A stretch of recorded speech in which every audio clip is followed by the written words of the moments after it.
This is a review of my UltraSabers.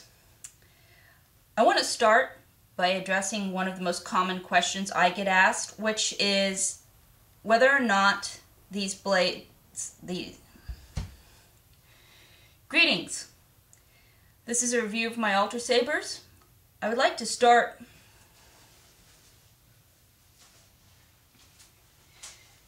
Greetings! This is a review of my UltraSabers. I would like to start by addressing one of the most common questions that I get asked, which is whether or not the advanced electronics make the hilts larger and more clumsy than they should be, which is absolutely not true. If you look at a V2 next to a V3 here with the Liberator, you will notice that there is minimal difference between the sizes. There is a slight thickness to the V3 that I would assume is to accommodate the Obsidian. But other than that, they are almost completely comparable, only the V2 lacks the sound. The other thing that makes UltraSabers unique, in my opinion, is that unlike the FX that had the string of LEDs in the blade, it is powered by only one LED here in the hilt.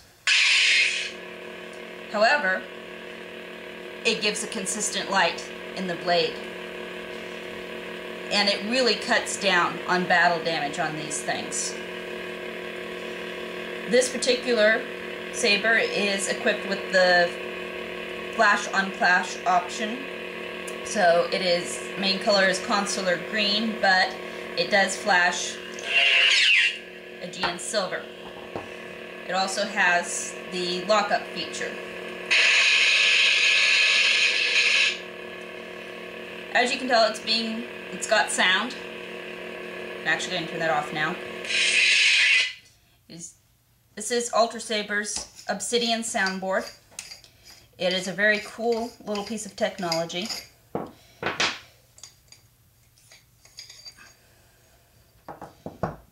This is the soundboard. It does have a small USB port here because you can plug this into the computer and program it with a lot of different sounds. I've made it so that they play music on startup, you can do Looney Tunes sound effects, just about anything. It's also being powered by two AA Luxons, and this is its speaker. So all in all, a very nifty and very straightforward setup.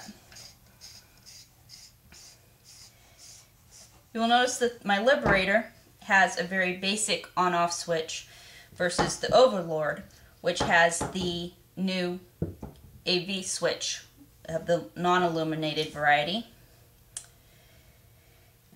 My Liberator also lacks this, which is a CoverTech wheel. I'm really okay with that. Again, as a dueling saber, it keeps it much cleaner. This, though, does provide you the option to hook it to your belt if that's something you're looking for. Now, I really like the Liberator. It was my first saber. It's probably always going to be my favorite saber, for the simple reason that I'm a fencer. That's what I know how to do, so that I work mostly with the Makashi style. This is a phenomenal hilt. It is lightweight, but extremely durable. Very straightforward, no extra knobs or decorations to catch your hands on. Lovely concave spot, excellent for spinning. Overlord, not so much. This is a cool saber. This is the saber that gets you mobbed anytime you take it out in public. It's got the Obsidian soundboard too. However, it has the RGB option, which is simply the ability to change the color, so that it has a green light, it has a red light, and a blue LED.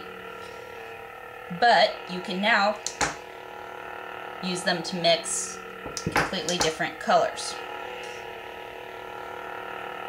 Like I said, that is an extraordinarily cool feature. The window emitter is really striking. I love this saber. It's definitely the one I like taking to events. but it really changes the dueling style. It is not actually significantly heavier than the Liberator for all of its length. For me, it is actually the RGB option. I do tend to catch my fingers on that and the CoverTech wheel. Not a biggie. Dueling saber, show stable saber. Great for choreographed fights. The Overlord is very flashy in those. And it gives you the option to do a lot of two-handed, stronger swings, quite frankly. And my last saber here is the shock. It is actually a standard shock. I got it as a grab bag. I painted it because I've always liked the LED look. Unlike the Overlord, the RGB shock has a switch here in the back. That is the master switch for the shock. This particular shock came wired up with just one LED, which I did change out to silver so that it would look more like Corran Horn's lightsaber. But what really struck me with the shock is I'd seen it in the catalog. I liked the look of it a lot. It's a great clan saber. But it looked too thick. Really, even with the RGB, this is another really great dueling saber. It lacks something of the speed and easy mobility of the Liberator, but all in all, truly, again, simple, lightweight, beautiful balance. Definitely my reservations about this saber are gone. It makes another great dueling saber, particularly with my collection. I can offhand it with the Libby. This one I took the blade out of to demonstrate another new feature, which is the blade plug here.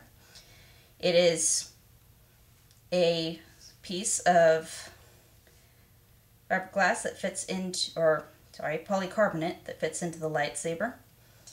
When your blade is not there, it serves roughly two functions.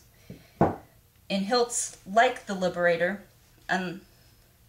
the LED can come out the top when the blade is not in place. And this prevents that from happening so that you can hang it on your belt and not worry about that. It also keeps people from looking directly at the LED, which people do tend to do. The only other feature I wanted to point out with the UltraSabers is the Libby. Great saber. Pommel comes off, as you saw, but the shock and the Overlord have removable pommels too, but also removable emitters so that I can swap them up a little bit. You can take them off, and you can purchase a lot of different emitters separately to enhance the saber collection so that you can end up with a lot of different looks with really just a couple bodies with the MHS compatible emitters and hilts. That's pretty much it. Amazing sabers. I've really been fond of working with UltraSabers. They are very quick to respond to any concerns, any questions, very eager to work with the customers, and their turnaround rate is amazing. I don't think I've ever waited longer than 5 days for an order from them. So, full marks to UltraSabers, and thanks. Remember, the Force will be with you, always.